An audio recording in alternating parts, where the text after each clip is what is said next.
Oh oui, je sais ce que vous allez me dire. Vous étiez bien. C'était la fin du week-end, il faisait beau, la température avait enfin baissé d'un cran, et puis soudainement, tout va s'embraser. Car nous allons parler d'un tout petit jeu, GTA 6, rappelez-vous. C'était en mars 2018, l'ami Nostragamus. Ah, vous l'aimez bien, Nostra. Eh bien, il évoquait les propos de la chaîne Zeno, une chaîne YouTube importante, qui comprend quand même plus de 1,2 million d'abonnés, et qui, selon ses sources jugées fiables, évoquait l'avenir de GTA, à savoir GTA 6, nom de code Projet America, avec un retour à Vice City, des voyages aux États-Unis, en Amérique du Sud justement, plus de villes d'inspiration sud-américaine, une ambiance à la Breaking Bad et Scarface, et une date de sortie sur laquelle il aurait fallu être très très patient, puisque, pas avant la next-gen et 2022. Eh bien, il y a quelques heures de cela maintenant, sur les forums de Reddit, regardez ce qui s'est passé. Un certain internaute, qui se fait appeler Jack O'Lantern 1982, relayant les propos qu'il aurait tenus de journalistes travaillant par le passé chez Kotaku ou encore PC Gamer, ainsi que quelque chose qui n'a pas été infirmé par quelqu'un travaillant chez Rockstar, évoque beaucoup d'éléments sur l'histoire, le personnage principal, le cadre historique de GTA 6, bref. Évidemment, tout cela va être à prendre avec les pincettes d'usage, les guillemets, le conditionnel, c'est de la rumeur, et tant que c'est pas officiel de toute manière, ça ne peut pas en être autrement, mais je crois qu'on sera d'accord, dans le monde du jeu vidéo, surtout quand ça parle de titres de cette ampleur, eh bien ça fait partie du jeu, quelque part, de se hyper un peu et d'essayer de comprendre si tout cela est vrai ou complètement faux. Allez, quid des rumeurs sur GTA 6? Eh bien je vous en parle maintenant.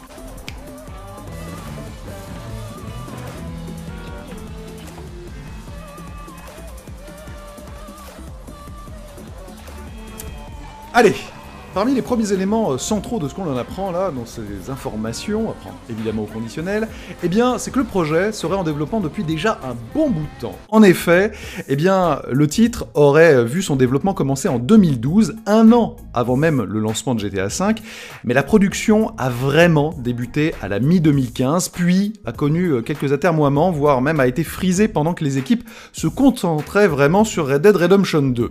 On est vraiment sur un titre d'ampleur, c'est pas autre chose qu'un jeu Rockstar Worldwide, vous savez, ils ont plein de studios maintenant, et là c'est pas un ou deux studios sur ce GTA 6, c'est bien tous les studios concentrés sur ce qui porte comme nom de code aujourd'hui, et il le confirme donc, Projet America. Tout simplement pourquoi?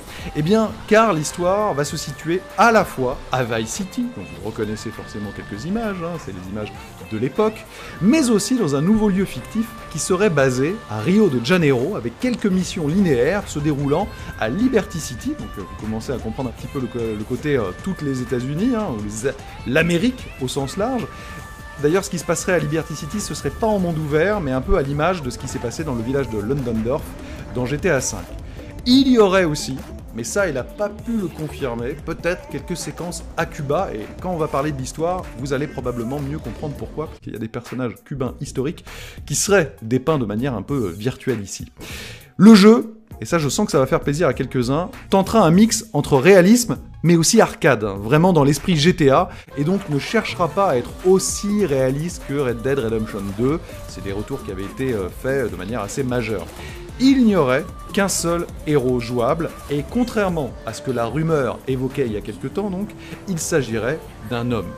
Le jeu, lui, se déroulerait dans les années 70-80, voilà, avec une ambiance donc très funky, et en termes de style, on serait dans quelque chose qui se rapprocherait de la série Netflix Narcos, voilà, qui met en scène le narcotrafiquant Pablo Escobar. Et justement, on incarnerait un aspirant seigneur de la drogue qui s'appellerait Ricardo. Et il y aurait un autre personnage clé qui, lui, s'appellerait Casey. Et on commencerait donc, en tant que passeur de contrebande de cocaïne de Vice City, vers la nouvelle grande région sud-américaine qui va être présentée ici. Il faudra nouer des liens avec les grands seigneurs de la drogue, gravir les échelons, bref, c'est du grand classique, vraiment à la Scarface. Et il y aura aussi, parmi les lieux principaux, une prison absolument gigantesque, dans laquelle il devrait se passer pas mal de jeux. Alors, le titre proposera aussi, vous le voyez, c'est très riche en informations, je le rappelle à ce moment de la vidéo, apprendre au conditionnel, nous sommes bien dans de la rumeur, eh bien un système de chapitres. Un peu à l'image de ce que les films Tarantino proposent, ou encore Red Dead Redemption l'a fait à chaque fois avec des grands chapitres principaux, essentiels, qui rythment un petit peu la narration de l'histoire. Alors, ils veulent aussi que les bâtiments et les véhicules reflètent l'évolution des années, puisque ça se passerait sur plusieurs décennies. Ils voudraient avoir une bande-son, mais alors mémorable, reprenant vraiment les grands titres de cette période, donc les années 70-80. Il y aurait aussi le jeune Martin Madrazo qui ferait son apparition, de même que son père, voilà. Il y aurait des missions avec la famille Madrazo, ça vous rappellerait peut-être des petites choses. Et le but serait vraiment de construire l'empire de la drogue, avec un mécanisme qui serait apparemment assez proche de celui de Vice City Stories, mais en encore plus développé, évidemment, beaucoup plus vaste, beaucoup plus grand, beaucoup plus ambitieux. Vraiment un peu dans l'ambiance aussi GTA Online, mais en encore plus fort. Parmi les éléments de gameplay, eh bien, on ne pourrait pas porter un arsenal aussi diversifié que dans GTA V. Ce serait ça, le mix un peu arcade-réalisme. Ça veut dire qu'on ne pourrait avoir les armes sur soi que dans notre poche arrière, vraiment comme un peu dans Max Payne 3 ou Red Dead Redemption 2. Ça sort pas de nulle part, etc. Et, pour reprendre aussi un élément que l'on a vu déjà dans Red Dead Redemption 2, rappelez-vous, on stockait ces éléments dans la selle du cheval. Et bien là, selon les rumeurs donc, nos armes et autres, eh bien gilets pare-balles et compagnie, seraient stockés, cette fois-ci, eh bien dans la voiture, à savoir dans le coffre, voilà. Et d'ailleurs, puisque je parlais de gilets pare-balles, si on le portait, il serait véritablement visible sur le personnage. Autre élément intéressant, comme on va pas mal voyager dans les Amériques, donc Amérique, États-Unis, mais aussi Amérique du Sud, eh bien, il y aurait énormément de sous-titres parce que les personnages parleraient leur langue native. C'est-à-dire que quand on est en Amérique du Sud, ils vont pas parler anglais. Puisque, clairement, on n'est pas parti pour que ce soit localisé en français, en allemand, etc. Je pense qu'il y a beaucoup trop de dialogues et autres. Donc là, ce serait toujours en VO, sous-titré, mais tout ne serait donc pas en anglais, et ça, je trouverais ça plutôt cool. Parmi des éléments intéressants au niveau de l'histoire et des thématiques qui seraient abordées, il y en a deux vraiment importantes et qui risquent de faire réagir, de créer peut-être aussi la polémique et tout, mais je trouve que c'est bien que Rockstar aille défricher des horizons qui sont assez peu dépeints dans le jeu vidéo. Eh bien, ils évoqueraient la crise de l'immigration à l'époque, cette période-là, et c'est pour ça qu'à mon avis, Cuba, il peut avoir des choses avec les tensions politiques qu'il y avait, ainsi qu'ils parleront aussi de toute l'épidémie du sida, qui vraiment à cette époque-là, encore aujourd'hui, des gros problèmes, mais à l'époque vraiment était en train de partir un petit peu dans tous les sens. On aurait d'ailleurs une représentation fictive de Fidel Castro, voilà, qui serait pas nommé directement, mais on comprendrait bien qui il soit. Alors là, vous allez me dire, d'accord, ok, tout ça, ça a l'air absolument gigantesque, mais ça sort quand? Eh bien, ne soyez pas pressés, visiblement.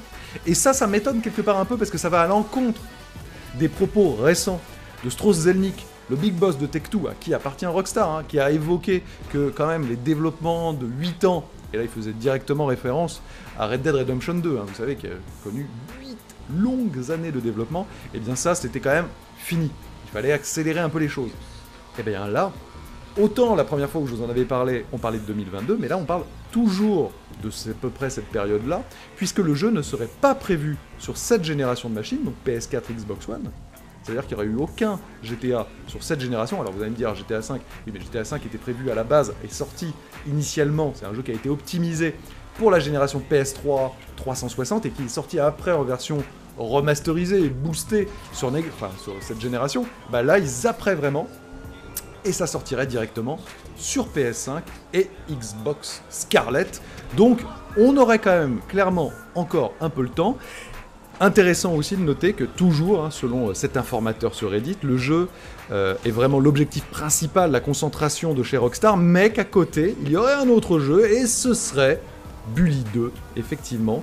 Donc là, actuellement, le jeu serait encore en pré-alpha, les emplacements, des détails, etc. pourraient changer, c'est très fréquent, évidemment, et il n'y aurait pas vraiment encore de date précise de poser. Donc 2022, il est hypothétique, mais ce qui est sûr, c'est que c'est pas avant la next-gen, en tout cas ce qui est sûr, selon ces informations, et donc c'est pas avant, au minimum, la fin de l'année prochaine.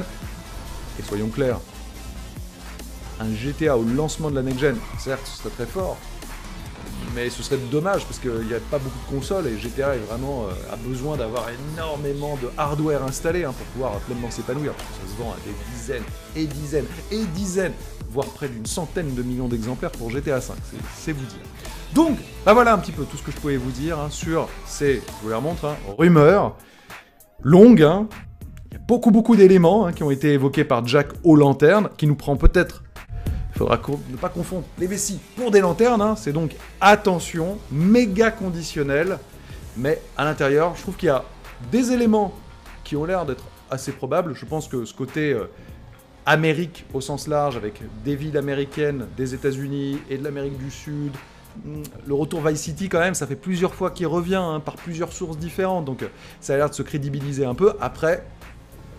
des choses aussi, il faudra peut-être voir à la marge quelle est, en sont l'authenticité, ou en tout cas, lorsque la version définitive arrivera, je crois qu'on a quand même encore un petit peu de temps. Bah vous allez me dire, vous, dans les commentaires, ce que vous en pensez. Mettons un pourcentage à ces rumeurs, amusons-nous à cela, voilà, c'est le week-end, c'est la fin du week-end, on est tranquille. Ne nous emballons pas, même s'il fait encore assez chaud, mais j'avais envie de vous en parler, puisque à chaque fois qu'on l'évoque, vous êtes tous super d'accord pour dire que les rumeurs, ça fait aussi partie du jeu et de l'excitation dans l'information du jeu vidéo, donc voilà, on les prend à la coupe. Allez, on se retrouve très vite, dès demain, pour d'autres informations jeux vidéo sur la chaîne. Et d'ici là, je compte sur vous dans les commentaires. Et si cette vidéo vous a intéressé, le petit pouce bleu, le partage sur vos réseaux sociaux. Et puis dites-moi ce que vous en avez pensé dans les coms. Ciao les amis, et vive notre passion du jeu vidéo. Ciao, et bonne fin de week-end.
corners of your mind. I go with the windows. I run but I don't hide. I hear the call of the wild, whispering the name. No, I can't be tamed. My heart belongs to the night. I'm alone, I'm a lone wolf. I'm a lone wolf. I'm a lone wolf.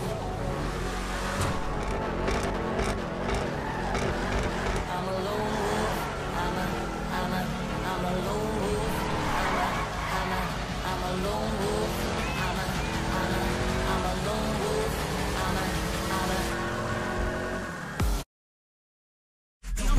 Sit down.